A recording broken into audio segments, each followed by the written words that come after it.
Hi everyone, this is Tizarika Pilap, and today's video I am going to tackle about the National Competency-Based Teacher Standards, or known as NCBTS.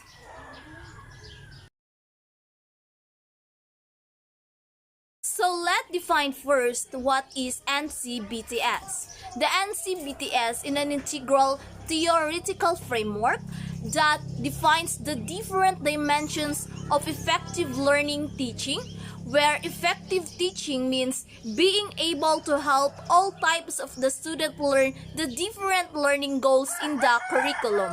The framework NCBTS is a set of standards and also define an effective teacher and quality or values that teacher may possess. And these NCBTS also define the different dimension of effective teaching, like to ensure students are actively engaged in learning. And also, NCBTS serve or are guide to become an effective educator. Why do we need NCBTS? The NCBTS provide a single framework that shall define effective teaching in all aspects of a teacher's professional life and in all phases of teacher development. The use of single framework should minimize confusion about what effective teaching is. The single framework should also provide a better guide for all teacher development program and project from the school level up to the national level. Who should use the NCBTS?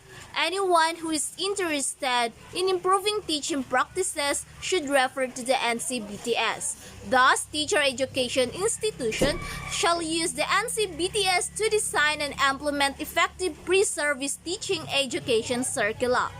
The PRC shall refer to the NCBTS in designing for the licensure exam for teachers. Organization and agencies that implement in-service education for teacher or NSET shall refer to the NCBTS in developing their interventions.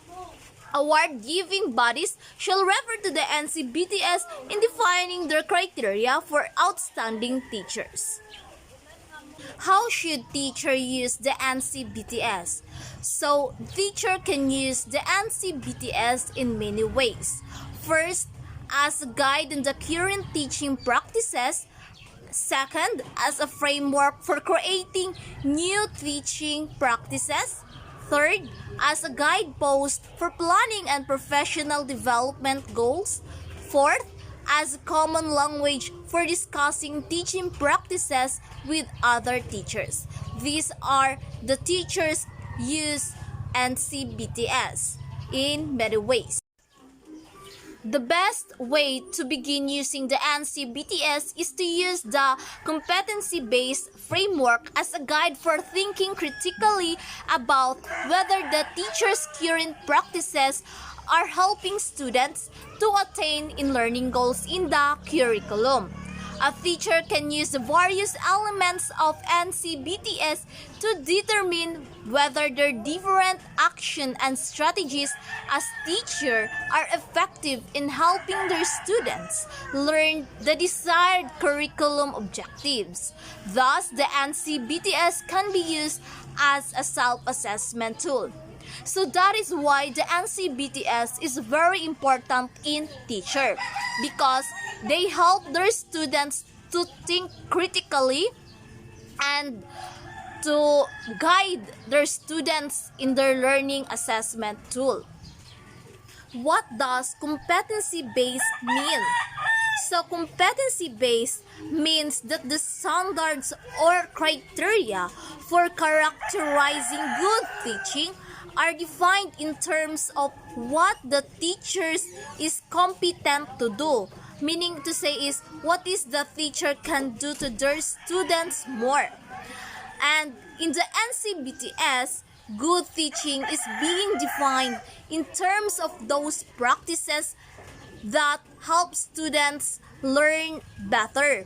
So with the help of the NCBTS, teacher and the students are are guided and the teacher help the students to learn more better.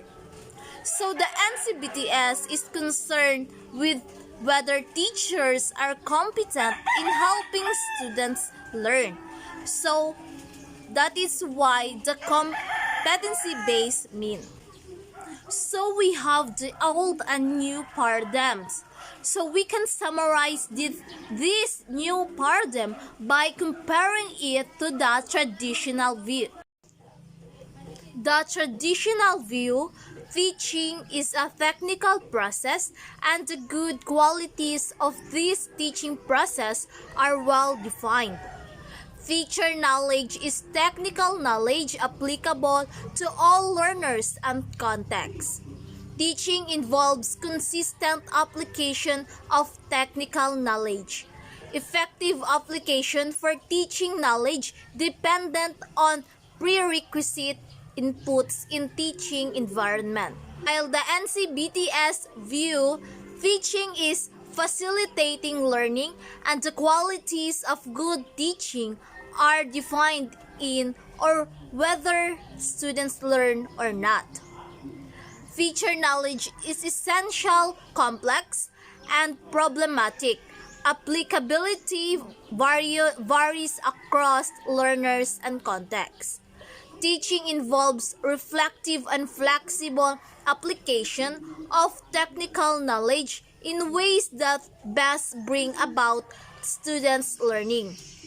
And effective teaching is determined within the limits and opportunities found in the learning environment.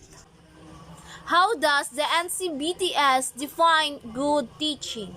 The competency-based teacher standards are organized hierarchically. The basic level categories of the standards are 7 domains. A domain is defined a distinctive sphere of teaching learning process and also well-defined arena for demonstrating positive teacher practices. Each domain is defined in terms of demonstrating positive teachers' practices. Each domain associated with enhanced student learning. Strand refers to more specific dimension of positive teacher under the broad conceptual domain. At the lowest level of the hierarchical organization, under the strand, specific indicators are defined. These indicators are concrete, observable, and measurable teacher behaviors, actions, habits, routines, and practices known to create, facilitate, and support enhanced student learning.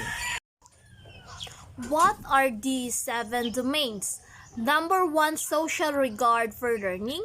Number 2, learning environment. Number 3, diversity of learners. Number 4, curriculum. Number 5, planning, assessing, and reporting. Number 6, community leakages. Number 7, personal growth and professional development. Each domain will be defined in greater detail in later parts of this guide. But it is important to know that the 7 domains are closely connected to each other in very meaningful ways, and that the 7 domain is best understood as constituting an integrated whole. To understand how the 7 domain comprise an integrated whole, it would help to see the 7 domains are falling under 2 broad categories. The middle domain, 2, 3, 4, 5, and 6, the shaded areas, represent standards referring to the teacher as facilitators of learning, whereas the 2 outer domains, which are the 1 and 7, the unshaded areas, represent standards referring to the teacher as learners. The middle domain can be further be divided into 2 subcategories. The innermost domain, the 3, 4, and 5, the darker shaded areas, represent the specific teacher practices related to the technical aspect of the teaching learning processes, whereas the other dimension, the 2 and 6, the lighter shaded areas, represent the specific teacher practices that embed the learner process in appropriate context. Domain number 1, social regard for learning. The domain of the social regard for learning focuses on the ideal that teachers serve as positive and powerful role models of the values of the pursuit of learning and of the effort to learn, and that the teacher's actions, statements, and different types of social interactions with students exemplify this ideal. When we become a teacher in the near future, we influence our students in a lot of ways.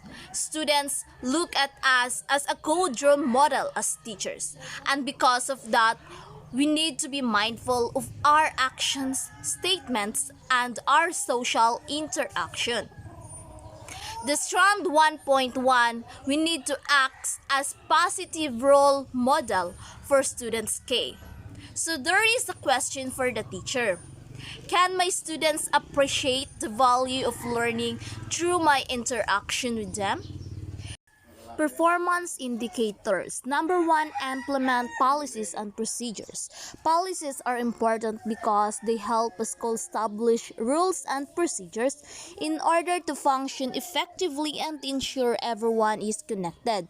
Number 3 is demonstrate punctuality. The importance of punctuality as a value integrates self-confidence into their character, as punctual people are seen as dependable and reliable. For example, punctuality for students is seen as a good value, as a punctual student represents that student's interest in his or her schoolwork, making them a more dependable person around their peers. Number 3, maintain appropriate appearance. When we say appearance, it is not only pertaining to the physical characteristic of a teacher, so we need to be pleasant in the eyes of people or our students. So we need to be formal so that our students will follow our path. And number 4 is careful about the effects of one's behavior on students. So we need to be careful about the behavior of our students. Number 5 is show respect for other persons and their ideas. So we need to respect that person of who they are, and especially their ideas or opinions, and we need to respect that. Domain number 2, learning environment. It is focuses on the importance of providing for a social and physical environment within which all students, regardless of their individual differences in learning, can engage in the different learning activities and work towards attaining high standards of learning. Strand 2.1 creates an environment that promotes fairness. So, K question for the teacher: do I create a social environment in my class where my students feel that they are treated fairly?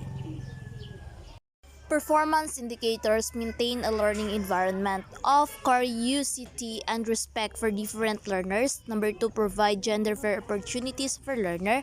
And 3, recognize that every learner has strengths. Strand 2.2 makes the physical environment safe and conducive to learning. Performance indicator arranges challenging activities given the physical environment. Strand 2.3 communicates higher learning expectation to each learner. Strand 2.4 establishes and maintains consistent standards of learners' behaviors.